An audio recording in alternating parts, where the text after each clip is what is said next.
Почитувани гледачи, еве сме повторно назад во отвореното студио, 15 часот и 20 минути. Денеска се дружите со мен и со колегата Владко Чаловски, а темата на која што ќе разговараме е ракот на кожата кој тивко доаѓа, а исто така многу е важна неговото рано откривање. Токму на оваа тема разговараме со директорката на пластична хирургија Софија Пејкова. Добар ден и добре ни дојдовте во отвореното студио. Добре најдов. Така, вие веќе 19 години имате искуство во оваа област. Но еве најпрви да започнеме од почеток, конкретно да објасниме поубаво во детали што точно представува меланомот. Значи, меланомот представува рак на кожата, кој што е за жал еден тип на рак кој што се појавува брзо, меѓутоа ако не се открие на време, многу брзо прогредира. И токму затоа месецот мај во светски рамки е прогласен како месец на подигање на свеста за превенција и рана детекција на малигните заболувања на кожата, особено на меланомот. И затоа токму во рамки на овој месец, нашата клиника, Универзитетската клиника за пластична и реконструктивна хирургија, како и минатата година, така и оваа, учествува во таа светска кампања за подигање на свеста за рана детекција и ран третман на малигните заболувања на кожата. Добре, еве споминавте дека месец мај е месец на всушност подигање на свеста кај граѓаните. Вие на кој начин се вклучивте во оваа кампања? Значи, кампањата започнавме на Скопскиот маратон, бидејќи ете како даватели на здравствени услуги, односно директно вклучени во третманот на малигните болести на кожата, сакавме да им доловиме на граѓаните дека сонцето не е опасно, бидејќи значи има едни екстреми дека сонцето е опасно, зашто да излегуваме на сонце, да се сокриеме, меѓутоа ние сакаме да покажеме дека мора да спречиме таа фобија и дека сонцето не е неопходно всушност. Нас не е неопходно, да, за многу за метаболизмот на витамин D, значи така да се што е умерено, значи е и благопријатно на нашето тело. Меѓутоа експозицијата на сонцето во периодите, значи кога инсолацијата, односно ние UV индексот е многу висок, во периодот од 10 до 4 часот е навистина опасен и затоа е токму оваа кампања да докажеме дека секогаш сето тоа треба да биде умерено. И затоа ние како тимот на хирурзи, на медицински сестри и целиот персонал учествувавме на Скопскиот маратон, трчавме за да покажеме дека со правилно применување на препораките за заштита на кожата од сончевите зраци се може да биде идеално и прекрасно. Госпоѓа Пејкова, зборуваме за тоа дека е многу важно да се открие навреме меланомот, меѓутоа има ли фактори кои што влијаат за појава на тој на меланомот и дали е исто и кај машкиот пол и кај женскиот пол? Така. Значи има повеќе фактори, значи има ендогени, надворешни фактори, внатрешни фактори и екзогени, односно надворешни фактори. Што значат тие внатрешни фактори? Може да забележите дека постојат различни типови на пигментна кожа, нели, луѓе кои што имаат светла кожа, светла коса, сини очи, до оние што се со темна кожа, темни очи, така да има фототипови на кожа кои што се од 1 до 6. Така, полесно подложни и помалку, точно. Така? Колку што има помалку, колку што е посветла кожата, така да сте приметиле тие што се белите наши другари и пријатели многу лесно црвенеат кога ќе се експонираат на сонце, за разлика од потемните, тоа горење, односно појавување на изгореници од сонце е малку повеќе време треба експозиција. Затоа тие се фактори кои што си ги носиме самите во себе. Додека исто така надворешните фактори кои се во последно време многу станува популарно кај младата популација користење на овие солариуми, нели, каде што сакаме на брзина да добиеме убав тен, така да тоа е веќе дури во некои држави забрането, например, препораките се дека во солариумите има брза експозиција со јака доза на ултравиолетови зраци и тие го предизвикуваат една изгореница и уништуваат кожата. Но веројатно таа е нивелирана експозиција или? Па значи тоа мора да биде значи препораките на здруженијата, например на американските асоциации дека не треба да се користи. А претпоставувам дека исхраната е исто така многу важна. За тоа значи не постои некој научен доказ, меѓутоа има направено студии во однос на наследноста кај меланомот, односно дали се јавува кај фамилии, кај луѓе кои што дали имал дедото, таткото, и веќе значи се доаѓа до некои сознанија дека може да има и таква генетска предиспозиција за појава на меланом. Меѓутоа исто така Ева, вие пред вас имате и некои интересни статистики, мапа во однос на тоа каква е состојбата на светско ниво, па еве подетално да ни објасните да направиме една споредба во Македонија и на светско ниво во однос на заболените од рак на кожа. Значи ние како иако сме мала држава, сепак го следиме светскиот тренд. Така да еве на оваа мапа, значи направена од National Cancer Institute, тоа е една студија каде што ја покажува инциденцата, односно појавата на различни ракови, почнувајќи од рак на простата, дојка и како ќе забележите дека оваа црвената линија е меланом. Значи во светски рамки појавата на нови случаи во периодот од 75 година до 2011 година кај меланомот е највисока. Значи на светско ниво расте. Веројатно постои некаков фактор. Ете затоа. Така. Работата е што ние сме секојдневно изложени на спектарот од ултравиолетовите зраци од сонцето кои што паѓаат на земјата. Озонската, значи обвивка е таа која што абсорбира голем процент од ултравиолетовите зраци. Така да има нели УВА, УВБ и УВЦ зраци. УВА зраците значи влегуваат длабоко во кожата, тоа е значи длабоко во дермисот на кожата и предизвикуваат старење, додека овие УВБ зраците се тие кои што ја уништуваат површината на кожата и појавуваат изгореници.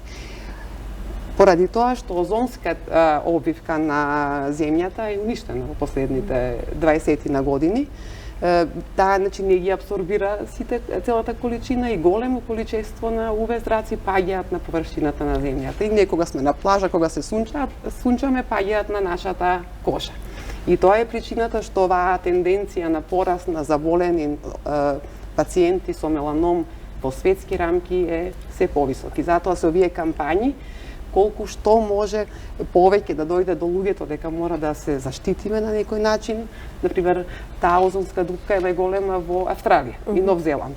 Таму се ригорозни препораките за сончење. Сепак зависи од поднебјето, самата местоположба каде што всушност и живеат луѓето. Ева на пример во Македонија што покажуваат статистиките? Така, ние направивме една наша статистика на клиниката за пластична и реконструктивна хирургија од 2006 година до 2018 година.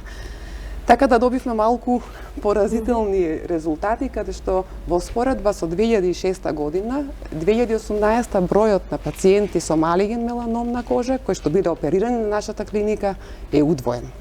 Тоа е, значи, краток временски период за да добиеме таков едно удвојување на пациенти кои што се оперирани со малиген меланом. Исто така ни беше интересно да видиме од каде доаѓаат пациентите, бидејќи нашата клиника значи ги лекува пациентите од подрачјето на целата наша држава. И резултатите значи ни ја исцрта еве следнава мапа. Значи црвените пинови се местата од каде што најчесто сме имале пациенти и може да забележите дека тоа е Повардарието, Пелагонија, Струмица, Кочани, значи луѓето кои што најчесто се занимаваат со земјоделие, се долготрајно експонирани на сонце во текот на денот. Исто така овие подрачја, значи се од Македонија, гледате тоа е југоисток каде што се важат за потопли, каде што сонцето така. А ме интересира еве сега кога веќе зборувавме за бројки и статистики, оно што можеби сите ги најмногу ги интересира, тоа е кои се симптомите по кои што може да се открие, дали некој нема да речеме дали има предиспозиции, туку дали го има меланомот во себе и начинот на кој што истиот се третира. Така. Значи, добрата вест е што меланомот е видлив. Или сите овие што се раковите на кожа, тоа се три типа рак на кожа. Има базоцелуларен карцином, планоцелуларен карцином и меланомот. Меланомот го издвојуваме како посебна група, бидејќи е многу смртоносен. Значи, ако не се третира во раните стадиуми. Тоа е добрата вест, бидејќи тие се видливи и ние сами можеме да ги забележиме на површината на кожата, за разлика од другите типови на рак, кои што се на органите, кои што се внатре и се сокриени.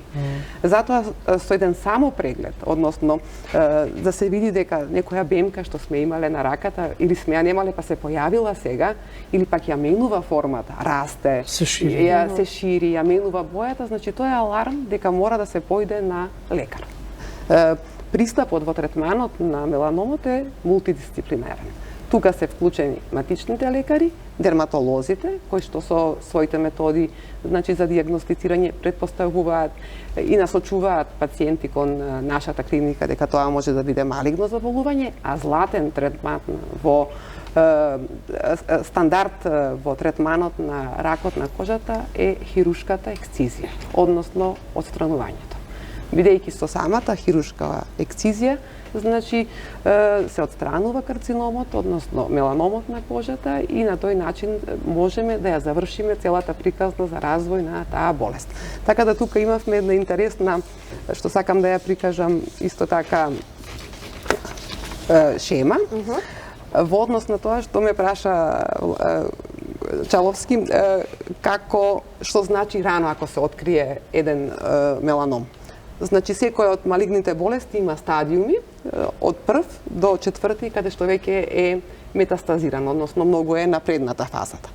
Доколку меланомот го откриеме во раната фаза, 5-годишното преживување, гледате, е скоро 100%. Значи, сме ја завршиле приказната за неговото ширење и метастазирање. Меѓутоа, доколку се лекува во покасните стадиуми, каде што се метастази, видите колку е. Значи, под 10% е преживувањето. Така да, за жал, кај нас пациентите се уште доаѓаат во фаза кога меланомот е веќе метастазиран.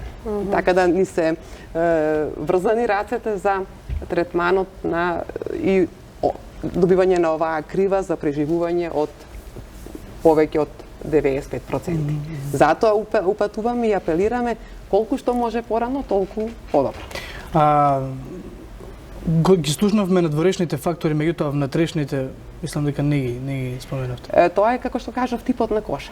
Колку имаме меланин во нас. Тоа се факторите, бидејќи факторите генетски што се запишани во нашата ДНК, нели, она што ни ДНК е главниот дел кој што ги носи сите информации за еден организам. Бидејќи ултравиолетовите зраци токму предизвикуваат мутација на гените кои што се во ДНК и предизвикуваат прогресија на болеста. Меѓутоа тоа е индивидуално и затоа велам дека кај пациенти тоа се уште во фаза на истражување да се види зошто кај еден пациент меланомот толку брзо прогредира, а кај некој прогресијата е поспора. Тоа се тие внатрешни фактори што се врежани во нашиот генетски код. Господја Пекова, јас еве кога читав нешто повеќе во однос на ракот на кожата, најдов нема интересна информација односно правилото ABCDE. Што точно значи ова правило и да појасниме и да објасниме во детали? Тоа е убаво прашање и тоа значи да го објасниме. Тоа значи дека доколку имаме некоја промена на кожа, како што рековме, кожата ни е достапна, видлива и значи може да ја следиме. А е за асиметрија, односно доколку таа промена почна да добива несиметрични граници веќе, и Б за граници, односно бордер, не ги викаме граници, веќе мора да се алармира. С е за колор, односно доколку почне да ја менува бојата, формата, да расте, исто така тоа е знак за дека нешто се случува на незината површина. Д е за диаметар и е кога се расте над кожата, елевација. Така да тоа секој може да си го применува и да си ги проверува сам своите венки, додека најдобро е тоа да го направи дерматолог. А вистинската дијагноза се поставува со ексцизија на таа промена и патохистолошка верификација. Тоа е, значи, крајната дијагноза. Каква е вашата соработка со матичните лекари и дерматолозите, бидејќи сепак рековте дека со препорака од матичен лекар потоа се патуваат кај вас пациентите и слично? Така, значи како што реков, ова е мултидисциплинарен пристап и си има едно ниво на патување на пациентите. Ние целата оваа кампања е да го намалиме, бидејќи кај нас доаѓаат право пациенти кои што веќе имаат напредната фаза на болест, метастатски меланом. Доколку сакаме да го зголемиме бројот на пациенти кои што се со примарен меланом, да допреме до луѓето дека хируршката интервенција кај примарниот меланом е мала, значи едноставна, а значи многу. А добре, еве тие пациенти кои што доаѓаат кај вас, кои што веќе имаат напредната фаза на рак на кожата, која е причината поради која што не се обратиле порано? Се уште, значи, кај луѓето, за жал, има мислење дека опасно е да се чепкаат бемките што ги имаме. Нели велат подобре да се спречи отколку да се лечи? Да, па тоа е, нели, мотото на сите нас лекари, меѓутоа се уште демек ако се оперира, тоа е страшно, тоа е операција и за жал користат многу алтернативни третмани. Како на пример? Па, значи ќе направиме, ќе го намачкаме со некоја крема, ќе се смири, меѓутоа тоа не може да се смири, значи само може да напредува бидејќи меланомот има ви вела многу брза прогресија. Тој почнува како една бемка, потоа се шири, има радијална се вика, односно се шири на површината на кожата, па потоа влегува во една фаза кога оди да се шири во длабочината на кожата и на крај метастазира. Метастазирањето е по лимфните патишта и тоа значи една метастазирање низ целото тело. Колку често треба да се прават овие прегледи? Значи, прегледите треба да се прават еднаш годишно кај матичен лекар или кај дерматолог, така да доволно за да и обично препорачуваме еден ист дерматолог, бидејќи да го следи пациентот, да. А кај луѓето кои што се со светла кожа, со сини очи, со црвеникава коса таму, значи почесто треба да бидат тие прегледи, бидејќи тие влегуваат во, како што ме праша, тие ризичните групи на пациенти кои што може да се развие меланомот. Добро, господиња Пекова, јас се надевам дека им доближивме барем на гледачите кои ризикот. Да, јас сакам да кажам дека апропо нашата мапа што ја исцртавме, кампањата продолжува се уште, бидејќи е месец мај, иако надвор не личи на мај, меѓутоа и со овие црвени пинови каде што се кај нашата клиника и клиниката за дерматологија, значи ќе имаме предавања, односно предавања за примарните лекари, матичните лекари од овие градови и за секако ги покануваме и пациентите ако сакаат да дојдат и тоа ќе бидат еве утре имаме во Струмица, во понеделник и во вторник се во Гевгелија Кавадарци, Куманово Велес и на крајот на месецот ни се во Прилеп. Така да сакаме да ги покриеме сите овие високоризични подрачја од нашата земја, да се доближиме со информации до населението, ќе бидеме отворени и за дискусија со нив, со прашање, така да има следната година да имаме намалување на бројот на пациенти. Да. Ви благодариме што одвоивте време, што бевте гостинка во отвореното студио. Да. Сигурно нема да биде последен пат овде во студиото. Ова е тема која што секако ќе е актуелна, да. И постојано, нели? Јасно. Ние, почитувани, правиме една кратка пауза и се враќаме со колегата Дејан Андоновиќ, со кого ги анализираме информациите од Европа и светот.